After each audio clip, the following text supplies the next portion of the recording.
কেউ তোমাকে পছন্দ করবে এই আশায় নিজেকে পরিবর্তন করে ফেলো না। তুমি যেমন আছো তেমনই থাকার চেষ্টা করো। যে তোমাকে সত্যিকার অর্থেই ভালোবাসবে সে সত্যিকারে তোমাকেই ভালোবাসবে। আবেগের বশবর্তী হয়ে ভালোবাসার জন্য জীবনটা শেষ করে দেওয়ার অর্থ হলো ভালোবাসার মানুষের পাশাপাশি আপনজনদের সারা জীবনের জন্য হারানো। সেই সঙ্গে ভালোবাসার মানুষকে অপরাধী বানিয়ে চলে যাওয়া। প্রেমে ব্যর্থ হয়ে নিজেকে বিসর্জন দেওয়ার নাম জীবন নয়। তার জন্য লড়াই করে নিজেকে প্রতিষ্ঠিত করার নাম জীবন। ভালোবাসা মানে সম্পর্ক, মানুষে মানুষে বিশ্বাসের ভিত্তি।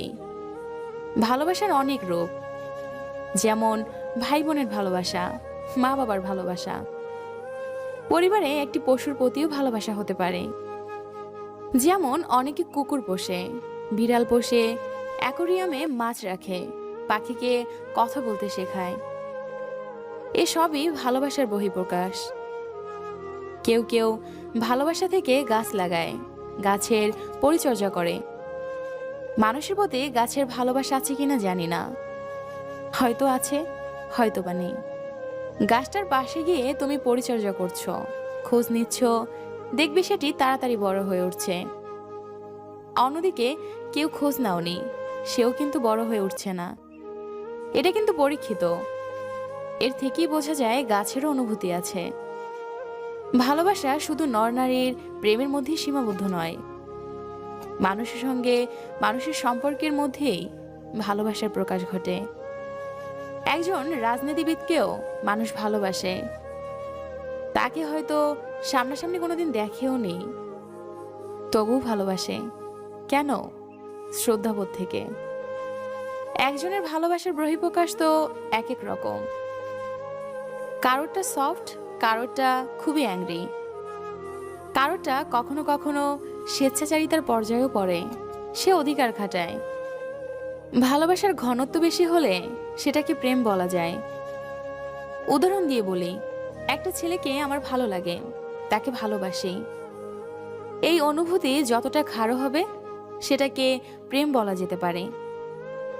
যদি তুমি মন থেকে ভালোবাসো তবে সেখানে থাকে না প্রথম শর্ত দৈহিক চাহিদা, যেখানে ভালোবাসা ভবিষ্যৎ নির্ভর করে লাভ ক্ষতির হিসাবের উপর, যেখানে ভালোবাসার কোনোভাবেই শুধু সময়ের উপর নির্ভর করতে পারে না। মিথ্যা স্বার্থে ভরা 3 বছরের ভালোবাসাও অর্থহীন 3 দিনের সত্যিকারের ভালোবাসার কাছে। ভালোবাসা মানে ভালোবাসাই, এবং এর অনুভূতি সবসময়ের জন্য একই। সময় এখানে একমাত্র অথবা প্রধান কারণ নয়। বাস্তবতার বেড়াজালে যখন ভালোবাসার মানুষ দুজন একে অপর থেকে বিচ্ছিন্ন, যখন মনের হাজার ইচ্ছাও দুটি মানুষকে রাখতে পারে না কাছাকাছি, তখন কিন্তু তাদের মধ্যে তীব্র বেদনার তৈরি হয়। কিন্তু এই বেদনাকে আমরা যদি বিশ্লেষণ করি তাহলে কি দেখতে পাই? দেখতে পাই যে তারা একজন অন্যজনকে অনেক বেশি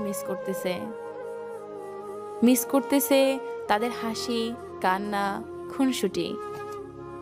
হয়তো তারা চোখের জল মোছে মনের মানুষের কথা ভেবে, আবার তাদের নির্মল আনন্দের উপলক্ষে এই কষ্টময় বেদনাটুকু।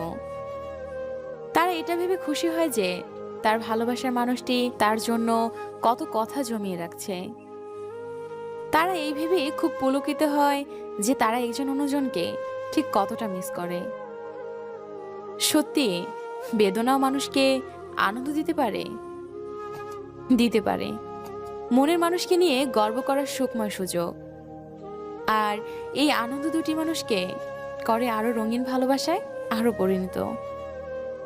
খুব তুচ্ছ কারণে যে কারো প্রতি ভালো লাগা তৈরি হতে পারে।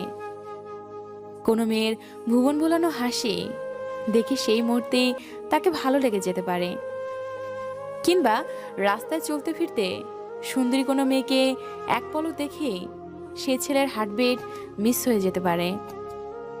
অথবা কোনো ছেলে খুব সুন্দর করে গুছিয়ে কথা বলে, কিংবা গিটার বাজিয়ে গান শুনিয়ে কোনো মেয়েকে মুগ্ধ করে দিতে পারে, আর তাতে ছেলেটার প্রতি মেয়েটার এক ধরনের অনুভূতি তৈরি হয়।